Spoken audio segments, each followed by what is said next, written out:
¿Cómo escoger la opción correcta entre tantas opciones? ¿Cómo escoger la conmoción correcta? Bueno, y hay dos cosas que quiero decir al respecto. La primera es, todos hemos estado frustrados cuando perdemos una contraseña, ¿verdad? Algún lugar, no sé, algún sitio web o algo así. Y especialmente cuando tenemos como las contraseñas que pensamos, no, yo me acuerdo de esa, ¿verdad? Y pasan 30 segundos, ya se me olvidó. Y al final, otra vez, tengo que empezar todo el proceso porque ya se me olvidó y no pude recordar cuál era la contraseña correcta. Ahora, muchas veces nos frustramos y es con una muy buena razón porque hay muchas posibilidades de cuál es la contraseña correcta. Imagínate, ¿verdad? Por ejemplo, esta contraseña que vemos aquí en pantalla, ¿cuántas posibilidades hay? Una contraseña de 10 dígitos tiene más de, bueno, no voy a ponerme a decir ese número, de millones, de millones, de millones de combinaciones posibles. Y solamente una de esas es la correcta. Solamente hay una que es la correcta. Ahora, cuando tú, digamos que te acuerdas cuál era la contraseña correcta y ya la pones en el sitio web y entras, cuando logras hacer eso, tú no te quedas pensando, ay, ok, pero solamente probé 100 de las millones de millones de posibilidades, ya se me funcionó, pero entonces tengo que probar las otras millones de millones que faltan por si acaso una de ellas es correcta también. Tú no dices eso. Ya cuando tú encuentres la verdad, no tienes que buscar más porque ya sabes lo que es la verdad. Cualquier desviación de la verdad nos va a llevar a algo falso.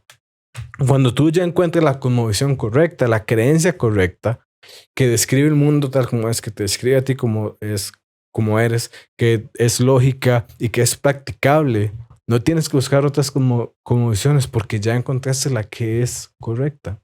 Y el segundo punto que tengo que decir sobre esto es que no es cierto de que tienes que pasar millones de años estudiando cada una de las millones de cosmovisiones para finalmente tomar la decisión por una. ¿Verdad? Podemos tomar este gran cúmulo de cosmovisiones y la podemos agrupar de acuerdo a sus características esenciales. Por ejemplo, hace poco vimos que la pregunta fundamental es, bueno, ¿cuál es la realidad última? Y esto define muchas cosas de una cosmovisión. Entonces, no tenemos que estudiar las millones de cosmovisiones. Solamente, ¿qué pasaría si las agrupamos de acuerdo a sus características principales y luego estudiamos esos grupos? Y si concluimos que algunos de esos grupos no son correctos, entonces todas las millones de cosmovisiones que pertenecen a ese grupo no van a ser correctos. Podemos tener un proceso mucho más eficiente.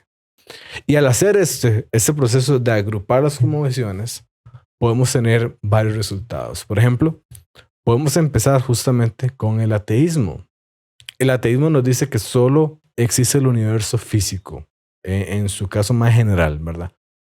En su caso más popular nos dice que todo es material, que no hay nada sobrenatural, que todo es natural, ¿verdad? El origen nos dice que surgió por procesos naturales como el Big Bang, pero el Big Bang sin un propósito o sin una causa trascendental.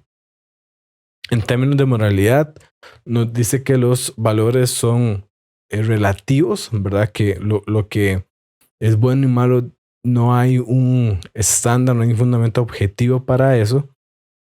Muchas veces nos dice que surgen de la evolución o de la preferencia personal o del acuerdo entre las sociedades. En el caso del destino, nos dice que la muerte es el final absoluto, ¿verdad? No hay nada más allá de la muerte. Y en el caso del significado, nos dice que la vida no tiene un propósito inherente, ¿verdad? No tiene un propósito objetivo, trascendente, sino que cada quien lo mejor que puede hacer es crear su propio propósito subjetivo, personal y ya, ¿verdad? Eso es lo máximo que podemos aspirar. Luego, como otro conjunto de creencias o grupo de creencias, podemos hablar del teísmo. El teísmo, por el contrario, nos dice que sí hay una realidad última, ¿verdad? Que es Dios, este ser personal, infinito, eterno, que creó el universo y que se relaciona con la humanidad. nos dice que el origen se puede explicar porque Dios creó el universo y todo lo que hay en él. Se puede explicar por la voluntad de Dios y porque Dios creó a partir de la nada, a partir de que Dios creó todo lo físico a partir de cuando no había nada físico, no es de que Dios creó a partir de otro material que ya había ahí. En términos de la moralidad nos dice que los valores morales son objetivos y reflejan la naturaleza, el carácter perfecto de Dios, quien es el estándar último del bien y del mal. Sus mandamientos son la base para los deberes morales objetivos y por eso hay cosas que deberíamos hacer. En términos del destino, nos dice que la muerte no es el final absoluto, es un punto de transición hacia lo que será la existencia eterna, porque el ser humano es inmortal. Y en términos de significado, nos dice que la vida tiene un propósito objetivo porque Dios decidió crearnos. Dios podía no crearnos, pero aún así decidió crearnos con un fin en mente. Ahora, podemos hablar nuevamente de ateísmo, de teísmo. Ahora pasamos al siguiente grupo que es justamente se llama...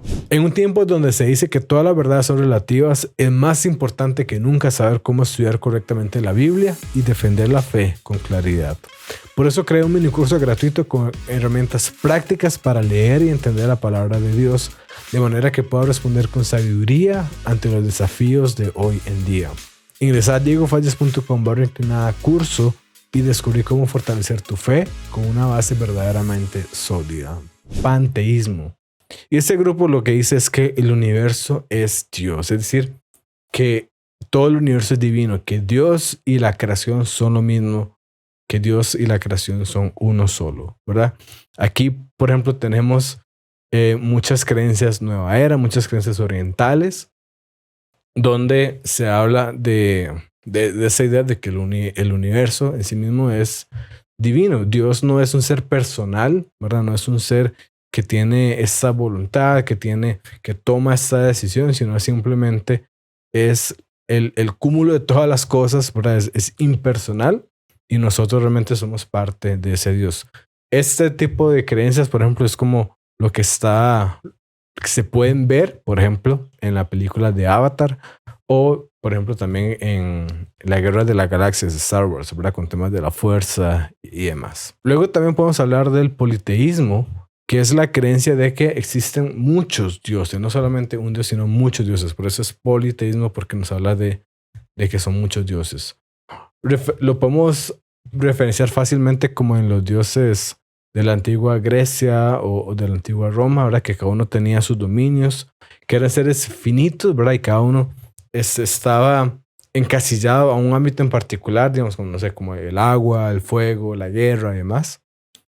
Pero también tenemos otras variantes, como por ejemplo, más actualmente hay, como les decía, corrientes hinduistas que creen en millones de dioses. Y también muchos se sorprenderán al saber que los mormones son politeístas, por lo menos en la iglesia oficial mormona. Quizá muchos mormones en la práctica no creen en esto, pero la enseñanza oficial de la iglesia sí es politeísta, porque afirma que Dios mismo era un ser humano en el pasado y también que el hombre puede llegar a convertirse en un Dios también. Entonces es una creencia, a final de cuentas, politeísta.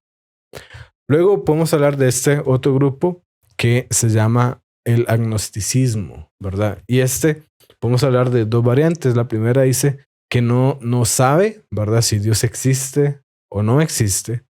Y hay algo que se conoce como el agnosticismo fuerte, que ese es el que dice que Dios que no se puede saber si Dios existe o no. Bueno, entonces, vean lo que hicimos acá. De todas las creencias que hay en el mundo, los agrupamos en estas 5 categorías, ¿verdad?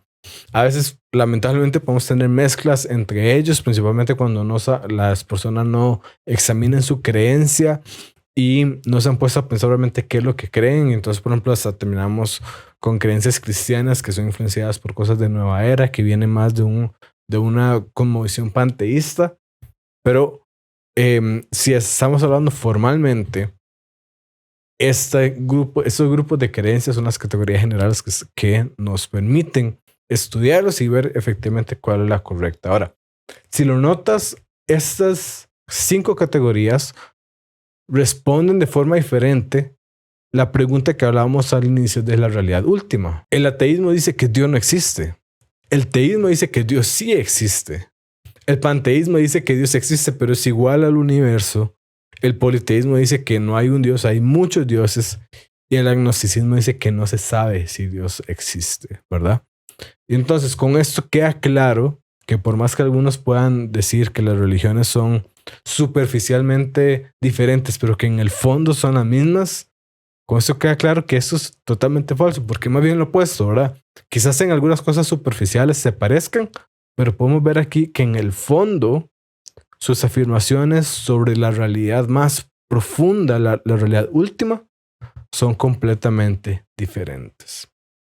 Y aquí viene lo impresionante de todo esto, y es que al analizar qué hace al cristianismo verdadero, podemos ir desechando cada una de las demás. Ahora que ya sabes lo que viste, no puedes desaberlo. No hay vuelta atrás. Así que haz lo correcto. Comparte, comenta, suscríbete y ve en paz.